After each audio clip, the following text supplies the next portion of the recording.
बिस्मिल्लाहिर्रहमानिर्रहीम अस्सलाम वालेकुम। नाजरीन, 2 दिन पहले सऊदी अरेबिया ने जनरल बाजवा साहब को अपने मुल्क का सबसे बड़ा सिविल अवार्ड दिया उनको, जिसकी पाकिस्तानी मीडिया में बहुत तशहीर हुई। और वाकई ही ये हमारे मुल्क के लिए एक बड़े एजाज़ की बात है कि हमारे आर्मी चीफ जो जनरल कमर जावेद बाजवा साहब हैं, उनकी खिदमात को सराहा गया। लेकिन नाजरीन, उसके पीछे जो ख़तरनाक मकासद हैं सऊदी अरेबिया के, वो हमारा एक ब्रदर मुल्क है, लेकिन उसके पीछे मकासद क्या है वो मैं आपके सामने बड़ी तफसील से बयान करता हूँ। देखिए नाजरीन, चंद दिनों के बाद अभी वहाँ पर दौरा होने जा रहा है अमेरिकी सदर जो बाइडन का, जो सऊदी अरेबिया में जा रहे हैं। और कभी इम्कानात हैं इस बात के कि वो वहाँ पर इसराइल को तस्लीम कराने के बारे में जो वहाँ के मोहम्मद बिन सलमान हैं उनके साथ मामला तय करेंगे, फाइनल करेंगे। यहाँ ये बात नाज़रीन बड़ी अहम है कि इसराइल को तस्लीम करना एक बहुत मुश्किल काम है, ख़ास तौर पर सऊदी अरेबिया के लिए। वो इसलिए कि सऊदी अरब को तमाम मुस्लिम ममालिक एक लीडर के तौर पर देखते हैं और तमाम मुसलमानों का एक रूहानी और जज्बाती ताल्लुक़ है सऊदी अरेबिया के साथ, जिसकी बड़ी वजह वहाँ पे मक्का मुकरमा और मदीना मुनव्वरा हैं।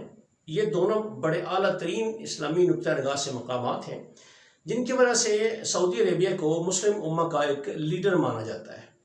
तो जो भी वो काम करेगा उसकी अहमियत होती है दूसरे ममालिक के लिए।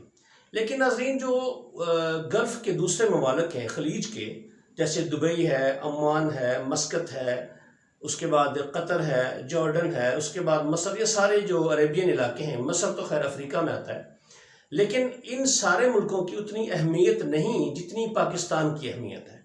वो इसलिए कि पाकिस्तान एक सॉवरन मुल्क है और पाकिस्तान एक एटमी कुव्वत है। तो पाकिस्तान की अहमियत दूसरे ममालिक की निस्बत बहुत ज़्यादा है। तो इसराइल को तस्लीम करना चूँकि एक बहुत मुश्किल काम है, तो इस सिलसिले में उनको बहुत सोचना पड़ता है सऊदी अरेबिया को। नाज़रीन देखें, दुबई ने इसराइल को तस्लीम कर लिया, लेकिन दुबई का वो मकाम नहीं है इस्लामी ममालिक में जो सऊदी अरेबिया का है, क्योंकि दुबई एक आज़ाद मुल्क है, वहाँ पे बहुत आज़ादी है, आज़ादाना माहौल है वहाँ पर। लेकिन उसकी अहमियत सऊदी अरबिया जैसी इसलिए नहीं है कि उसके साथ मुसलमानों का कोई भी जज्बाती लगाव नहीं, ना ही वहाँ पर कोई ऐसे मकामात हैं। तो इसलिए इज़राइल अभी अपने आप को तस्लीम करवा रहा है पूरे गल्फ़ में। मिस्र ने तो बहुत पहले तस्लीम कर लिया था उसको, जॉर्डन ने भी, यानी कि उर्दन ने भी उसको तस्लीम किया हुआ है।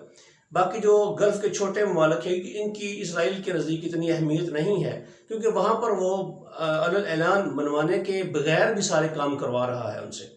लेकिन सऊदी अरेबिया एक बहुत बड़ा मुल्क है, एक अमीर मुल्क है, और मुसलमानों के सरबराह होने की हैसियत से उस मुल्क ने जब अगर इसराइल को तस्लीम करना है तो उसको पाकिस्तान जैसे मुल्क की हिमायत लाजमी चाहिए, उसको पाकिस्तान को एतमाद में लेना पड़ेगा।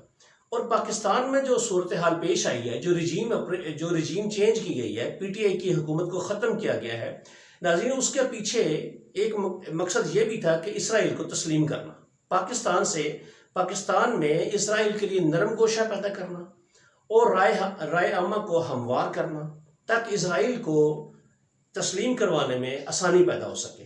और इम्पोर्टेड हुकूमत जो है वो उसी तरफ कदम उठा रही है। तो बात हो रही थी जनरल बाजवा साहब की, तो जनरल बाजवा साहब ने देखें, रिजीम चेंज करने में भी अभी मतलब खुलकर सारी बातें सामने आ गई हैं कि रिजीम चेंज करने में भी इनका हाथ है, इनका बहुत बड़ा किरदार है। और ये तो मुस्लिम लीग नून वाले खुद कहते हैं कि अदम एतमाद उस वक्त तक पास नहीं हो सकती जब तक कि हमारे साथ फौज ना हो, या जब तक एस्टेब्लिशमेंट की रजामंदी ना हो, उस वक्त तक अदम एतमाद की तहरीक किसी भी वज़ीर आज़म के खिलाफ पास नहीं हो सकती। तो ये बहुत बड़ा सबूत है। तो बाजवा साहब का चूँकि सारी तब्दीली में बहुत अहम किरदार है, और उन्होंने सऊदी अरेबिया के इसराइल को तस्लीम करवाने के लिए पाकिस्तान में राय अमा को हमवार किया। राय अमा से मुराद नाज़रीन हुकूमत होती है, एस्टेब्लिशमेंट होती है, बाकी आम आवाम की राय इतना असर नहीं रखती, इतनी वैल्यू नहीं रखती इन लोगों के नज़दीक। तो इसीलिए सऊदी अरेबिया ने उनके इस किरदार को मानते हुए, एक्सेप्ट करते हुए कि उन्होंने किस तरह से सऊदी अरेबिया ने जो इसराइल को एक्सेप्ट करना है अभी, उसके लिए जिस तरह से राय अमा हमवार की बाजवा साहब ने, इसके सिले में उनको ये इनाम दिया गया है, ये अवार्ड दिया गया है, क्योंकि उन्होंने राय आमा को दोनों मुल्कों के माबैन ताल्लुकात को बहुत अच्छे तरीके से हैंडल किया है। अगली बात नाज़रीन ये है कि अभी जितने भी कौमी असम्बली में PTI को छोड़ के जाने वाले लौटे थे, उनको अब इमरान खान की याद बहुत सताने लगी है। वो इसलिए नाज़रीन देखें, जो भी अपने मरकज़ से अलग हो जाता है ना, उसकी इज़्ज़त नहीं रहती, उसका वो मकाम नहीं रहता। क्योंकि नून लीग को और पीपल्स की पार्टी को भी पता है कि ये लोटे हैं, ये पैसों की खातिर या अपने ज़ाती मफादात की खातिर अगर इमरान खान जैसे लीडर को छोड़ सकते हैं तो फिर उनकी क्या औकात है इनके सामने। और इसी तरह की ट्रीटमेंट उनको दी जा रही है, जिसका वाज़ेह सबूत है आज मियाँ असलम भूतानी जो PTI के मेंबर थे और वो मुनहरफ होकर वो अपोजिशन के साथ मिल गए और उन्होंने आज कौमी असम्बली में जो बातें की वो बड़ी सबक आमोज बातें थी। उनकी तकरीर ने पूरी कौमी असम्बली को हिला के रख दिया और स्पीकर जो राजा परवेज़ अशरफ हैं उनका चेहरा देखने वाला था जब वो उनकी बातें सुन रहे थे। असलम भूतानी ने कहा कि हम तो PTI में ही अच्छे थे, वहाँ पर हमको अरबों रुपये मिल रहे थे, हमें तरक्याती फ़ंड मिल रहे थे, तो हम तो जरदारी साहब की मोहब्बत में, असल में था तो कोई और उनके पीछे, लेकिन नाम उन्होंने जरदारी साहब का लिया कि जरदारी साहब की मोहब्बत में हम आगे अपोजिशन के साथ हमने PTI को छोड़ दिया, लेकिन यहाँ पर आकर हमारी इज़्ज़त नहीं बिल्कुल भी हो रही। उन्होंने कहा कि मैंने फंड्स के लिए कहा था इस गवर्नमेंट को, वो इसलिए कि उन्होंने कहा कि हम हल्के में किस तरह से जाएंगे, हाँ ये इलेक्शन का साल है, तो इलेक्शन जब होंगे तो हम उम्मीदवार जो अब जब हल्कों में जाएंगे तो आवाम को क्या मुँह दिखाएंगे, तो हमें तरक्याती काम करवाने वहाँ पे, तो हमने इनसे बजट मांगा तो इन्होंने आए बाएं शाएं करते रहे। फिर उन्होंने कहा कि शहबाज शरीफ साहब ने भेजा अहसन इकबाल के पास और उनको कहा कि असलम भूतानी साहब का मसला हल करें, इनको दोबारा शिकायत नहीं होनी चाहिए। लेकिन फिर भी जो अहसन इकबाल साहब हैं उन्होंने भी कोई गौर ना किया। फिर असल बात कही नाज़रीन उन्होंने कि जो इमरान खान साहब भी कह रहे हैं और आवाम भी कह रही है कि इस रजीम के पीछे किन का हाथ है, PTI के मुनहरिफ अरकान को किन के फ़ोन आते रहे।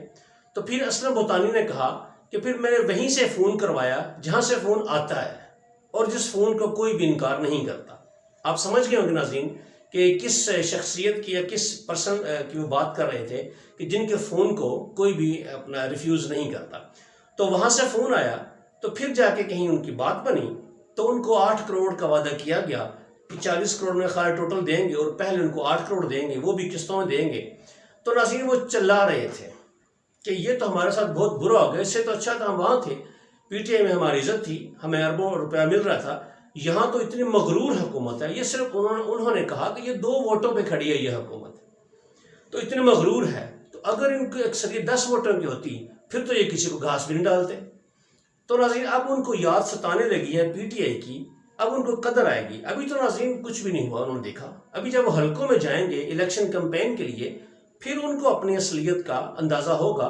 जैसे कि ज़िमनी इंतखाबात जो हो रहे हैं इस वक्त पंजाब में, वहाँ पे अक्सर हल्कों में जो लोटे थे, जो PTI के मुनहरिफ अरकान थे, वो अपने हल्कों में बाहर नहीं जा सक रहे। अवाम उनको लोटा लोटा और गद्दार गद्दार के नारे लगाकर उनको घरों में ही बंद कर देती है। तो ये जितने भी मुनहरिफ अरकान हैं जब ये हल्कों में जाएंगे तो इनको समझ आएगी। तो नाज़रीन आखिरी खबर और बड़ी इंपॉर्टेंट खबर है कि मैंने 2 खबरें दी थी ये पिछले व्लॉग में, शायद उससे पिछले व्लॉग में 2 दिन पहले मैंने जो व्लॉग किया था उसमें खबर दी थी मैंने, मुफ्ता इस्माइल जा रहे हैं, उनकी छुट्टी हो रही है। उस वक्त किसी चैनल पर ये बातें नहीं आ रही थी, लेकिन मुझे खुशी होती है नाज़रीन कि जो खबर मैं आपको देता हूँ वो असल रियल में खबर होती है। मैं कोई सनसनी पैदा करने की कोशिश नहीं करता, मेरा असल मकसद यही होता है कि हक़ और सच आपके सामने लाया जाए। मैंने आपको खबर दी थी कि मुफ्ता इस्माइल की छुट्टी करवाने जा रही है ये हुकूमत और उनकी जगह पे इसहाक डार को ला रही है। तो आज देखें अब ये खबर मैच्योर हो रही है, अब सारा मीडिया कह रहा है। एक तो ये बात थी और उसके बाद दूसरी बात नाज़रीन, मैंने कहा था कि पंजाब में सेक्टर हेड जो हैं ब्रिगेडियर राशिद नसीर, वो धांधली के लिए पूरे इकदाम कर रहे हैं, पूरे इस पंजाब को वो लाहौर के एरिया को वो कंट्रोल कर रहे हैं। किस तरह से उन्होंने ये इंतखाबात हैंडल करने हैं, 3-4 दिन पहले मैंने इस बात का ऐलान बता दी थी। अब पूरे मीडिया पर वो बात आ रही है कि ब्रिगेडियर साहब हैं राशिद नसीर, वो सारा ये इलेक्शन मैनेज कर रहे हैं, हर तरह की इंतज़ामिया को मैनेज कर रहे हैं और हर तरीके से वो हमज़ा को जितवाने के लिए सरगर्म अमल हैं। और आज राशमीन क्या नाम है जो वज़ीर सेहत थी PTI गवर्नमेंट की, यास्मीन राशिद साहिबा, उन्होंने खुलकर उनका नाम लिया और उन पर इल्ज़ाम लगाया कि वो हमारे रास्ते में बड़ी रुकावटें पैदा कर रहे हैं और धांधली के लिए बिल्कुल प्लानिंग की जा रही है और हमारे उम्मीदवारों को डराया जा रहा है, धमकाया जा रहा है, हमारे सपोर्टर्स को, हमारे वोटर्स को धमकाया जा रहा है। लेकिन उन्होंने कहा कि ये बात हम किसी वक्त बर्दाश्त नहीं करेंगे, हम हर लिहाज से तैयार हैं ये इलेक्शन लड़ने के लिए। जिस तरह से गवर्नमेंट चाहेगी हम उस तरह से उसको आगे से जवाब देंगे। तो ये बहुत ख़तरनाक सूरत है नाज़रीन। अगली वीडियो में आपको बताऊंगा कि मज़ीद ख़तरनाक कौन सा प्लान तैयार किया है इस मौजूदा इम्पोर्टेड हुकूमत ने पंजाब की हुकूमत को बरकरार रखने के लिए। हालांकि ये बहुत मुश्किल हो सका है हाई कोर्ट के फैसले के बाद, वो मैं अगली वीडियो में आपको तफसील से बात करूंगा। तब तक के लिए मुझे इजाज़त दीजिए, अपना ख्याल रखिए, अल्लाह हाफिज़।